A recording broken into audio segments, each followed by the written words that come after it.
సిద్దిపేట అమర్నాథ్ అన్నదాన సేవా సమితి అనేది ఇవాళ దాని ఖ్యాతి, దాని సేవలు జాతీయ స్థాయిలో గుర్తింపు వచ్చినాయి.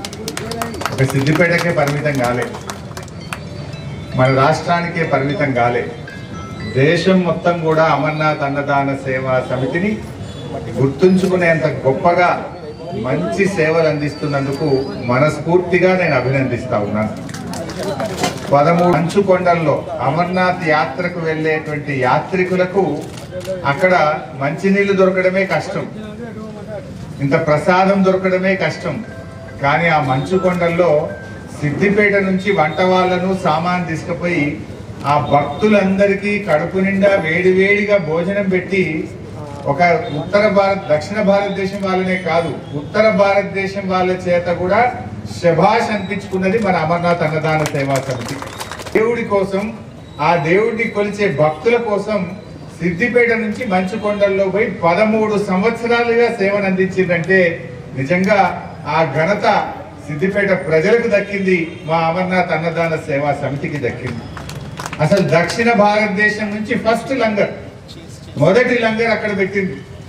ఒకప్పుడు పర్మిట్లు కావాలంటే మనోళ్ళు అక్కడికి పోతున్నారు, కానీ ఇప్పుడు రాష్ట్రం మొత్తం నుంచి పర్మిట్లు కావాలని సిద్దిపేటకు వస్తున్నారు. అంత గొప్పగా మనోళ్ళు పనిచేసింది. అది చాలా సంతోషం. అది హనుమాన్ భక్తులకు పెట్టే భోజనమైనా, కేదార్నాథ్లో పెట్టే భోజనాలైనా, అమర్నాథ్లో పెట్టే భోజనాలైనా, అసలు ఆధ్యాత్మిక కార్యక్రమాలకు, సేవా కార్యక్రమాలకు నిలయం మన సిద్దిపేట అని చెప్పుకోక తప్పదు. 13 ఏళ్లుగా అమర్నాథ్లో సేవ చేసినారు. ఇప్పుడు 10 ఏళ్ల నుంచి మట్టి వినాయకులను పంపిణీ చేస్తూ ప్రకృతిని కూడా కాపాడే గొప్ప కార్యక్రమం చేస్తున్నందుకు నిజంగా నాకు చాలా సంతోషంగా ఉంది. ఇవాళ చెరువులను కాపాడడం, పర్యావరణాన్ని కాపాడడం ప్రతి పౌరుడి బాధ్యత. ఇది ఒక్కరిది కాదు, అందరి బాధ్యత.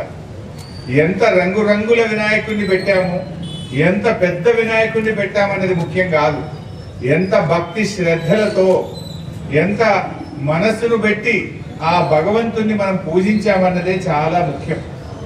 మనం ఏ పూజ చేసినా, ఏ కార్యక్రమం చేసినా ముందు వినాయకుడిని పూజిస్తాం, అంతేనా కాదా? సకల కార్యాలకు విఘ్నేశ్వరుడి పూజనే, మన విఘ్నేశ్వరుడిని ముందు ఆరాధించి ఏ కార్యక్రమం అయినా చేపడతాం. అన్ని విఘ్నాలు తొలగాలని, అంతా శుభం కలగాలని ఆ విఘ్నేశ్వరుణ్ణి మనం పూజిస్తూ ఉంటాం.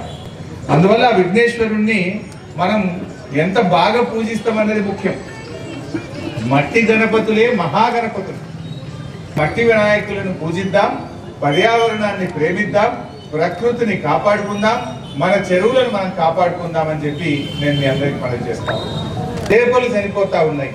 ఆ చెరువు న్యాచురల్ గా ఉంటేనే అన్ని బతుకుతాయి. ఇలాంటి ఒక మంచి కార్యక్రమాన్ని ప్రతి ఏటా దాదాపు 10,000 మట్టి వినాయకులను పంచే గొప్ప కార్యక్రమాన్ని మా అమర్నాథ్ అన్నదాన సేవా సమితి సభ్యులు తీసుకున్నారు. వారందరికీ నా హృదయపూర్వకంగా శుభాకాంక్షలు, అభినందనలు తెలియజేస్తా ఉన్నాను. రాష్ట్రంలో వరదలు వచ్చినాయి. ఖమ్మం జిల్లా, మహబూబాబాద్ జిల్లా, సూర్యాపేట జిల్లాలో ప్రజలు చాలా కష్టాల్లో ఉన్నారు. నేను నిన్న అక్కడికి పోయినాను, ఖమ్మం పోయాను. అసలు ఇల్లంతా కొట్టుకుపోయింది. మొదటి అంతస్తు వరకు నీళ్ళు వచ్చినాయి. గ్రౌండ్ ఫ్లోర్ లో అయితే అసలు ఏమీ లేదు. వాళ్ళు మీద డాబా మీదకి ఎక్కి 1వ అంతస్తు 2వ అంతస్తు మీద పోయి రాత్రంతా మంచినీళ్లు లేవు, పాలు లేవు, అన్నం లేదు. బాత్రూమ్ పోదామంటే కూడా ఎక్కడికి పోవాలో తెలియదు. మలమూత్రాలు పోయే పరిస్థితి లేదు. 24 గంటలు డాబాల మీద చిన్నపిల్లలు, వృద్ధులు, పేదలు చాలా బాధపడ్డారు, చాలా దుఃఖంలో ఉన్నారు. వాళ్ళని చూస్తే కళ్ళలో నీళ్ళు వచ్చాయి. నిన్న ఖమ్మం పోతే దాదాపు 4-5 వేల ఇళ్ళు నీటిలలో మునిగిపోయినాయి.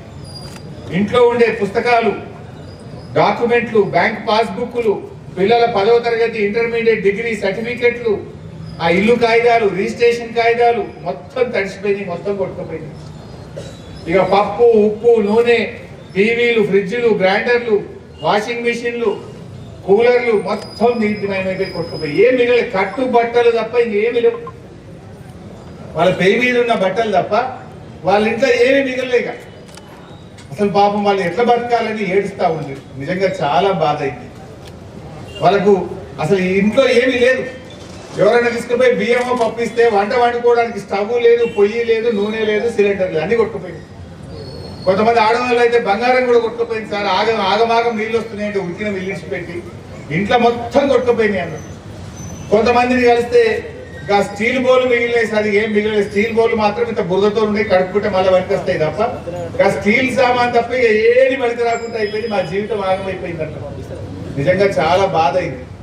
అందుకే నేను కూడా మన సిద్దిపేటలో అందరిని అడిగిన, పాపం వాళ్ళకి కొద్దిగా సేవ చేద్దాం, ఏదైనా కొద్దిగా వాళ్ళకి పంపిద్దాం, మన సిద్దిపేట నుంచి కూడా సేవలు అందిద్దామంటే చాలా మంది ముందుకు వచ్చినారు. మా అమర్నాథ్ అన్నదాన సేవా సమితి కానీ కేదార్నాథ్ వాళ్ళందరూ కలిసి దాదాపు ఒక 500 గ్రాసరీ కిట్స్ మేము కూడా పంపిస్తాం ఆ ఖమ్మంకు అని చెప్పి ముందుకు వచ్చినారు. నిజంగా చాలా సంతోషం. అదేవిధంగా IMA డాక్టర్లు కూడా వచ్చి మన సిద్దిపేటలో ఉండే డాక్టర్లు మా వంతుకు 1 లక్ష రూపాయలు సాయం చేస్తామని ముందుకు వచ్చారు.